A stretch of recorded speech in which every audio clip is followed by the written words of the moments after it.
Well, April 10th, 2019 is a date that for our family will never be forgotten. Obviously, it was the date of the explosion in the building next to our facility. Had a gas explosion. Communications, I need a full fire response to the 115 North Duke Street. 500, I'm in command, and I need more units as soon as possible. I need EMS 03. All right, we got a big gas explosion. It's knocked down a lot of this building, and To make a long story short, as the world probably knows by now, the explosion cost 2 people their lives, which is most unfortunate. And it destroyed the building where the explosion happened. Luckily, most of the people in the building had been evacuated. And eventually it destroyed the building in which half of our collection resided. And one of the cars impacted by the explosion is the 1960 Porsche Carrera Abarth GTL that's sitting behind me. And it was one of probably 3 or 4 star cars in our collection. This is number 8 out of 20 produced. And I'll never forget that day turning to Cam and asking, because we had already been accepted to Pebble Beach, which, as most people know, is by invitation only, if he thought we could still restore the car in time for Pebble Beach. And I think if he was being totally honest, he would have said no.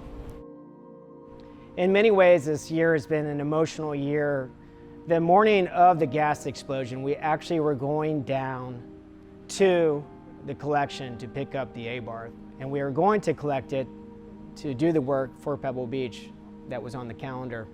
So you can imagine our shock and surprise when we were driving down to the collection and got the call, saw the smoke, and there was so much concern about what was the condition of the car and what work was ahead of us. Once we got back to the shop, we completed the full analysis of what the car needed, which was, again, a full-blown restoration.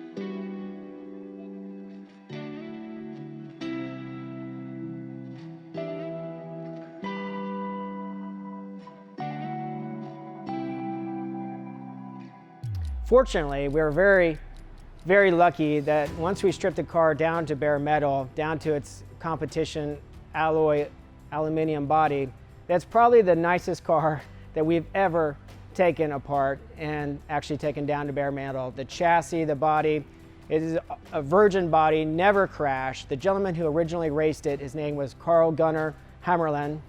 His nickname was CB. He worked for British Petroleum, and he had a radio program about safety. And how apropos, because he never wrecked this car. He won 11 straight races in it, 2 Swedish championships in 1961 and 1962. He won the GT championship.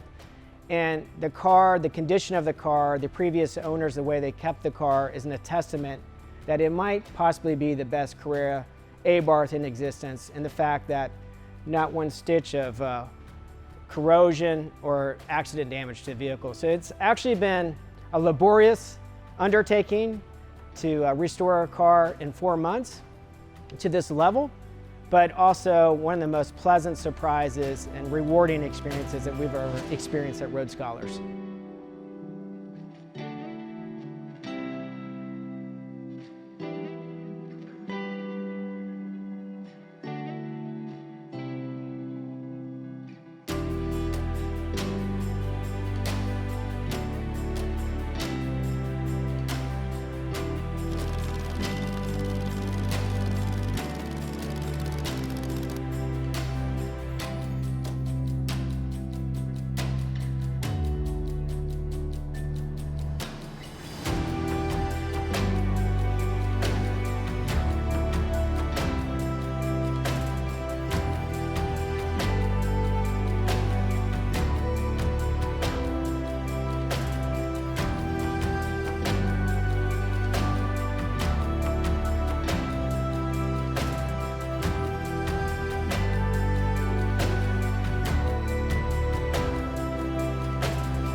As you can imagine, after 69 years, there are certain traditions that really do kick off the Pebble Beach Concours d'Elegance in an amazing way. And one of those is the traditional dawn patrol.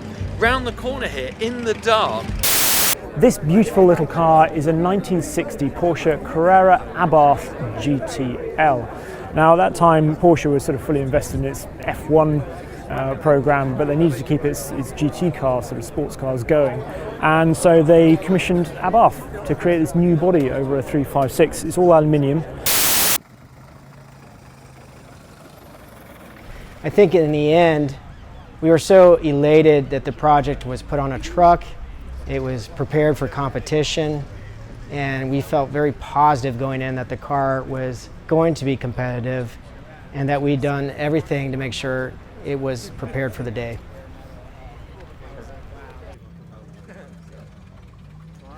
This year, the judging, I thought, was as tough, if not the toughest, we've ever had. It's always very thorough, very stringent, with very knowledgeable judges. And this year we were in, I think, one of the toughest classes we've ever competed in. And I think they challenged us because everyone in the hobby was aware of the explosion as to the authenticity of the restoration. And was it authentic to the original details of the Abarth? The judges were prepared this year with specific questions about the Abarth. They had done their homework on the nuances of these cars and how each one was a little different in the 20 that were produced. So they had some tough questions for me that morning, but in the end we did well. But it was a nerve-wracking day. It's a nerve-wracking experience, and you have to keep calm and, you know, objectively, factually answer the questions.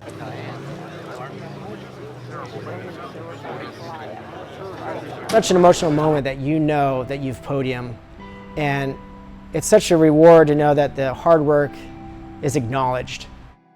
We were just thrilled to be on the podium after all this work. But Cam said to me, "Dad, I think we're going to be third or first." And when they pointed to another car to go third, I was thrilled that we might be first or second. And then when they pointed to the other car on the other side of us to go forward to get second, needless to say, an emotional moment for not just me, but for our family and our team. One that I'll never forget, and one that we all are very, very proud of. And first in class, it's the 1960 Porsche Carrera Abarth GTL Coupe, bodied by Virenzo e Filipponi. Congratulations to Robert Ingram of Durham, North Carolina. It's a very unusual Porsche, based on a 356 floor pan,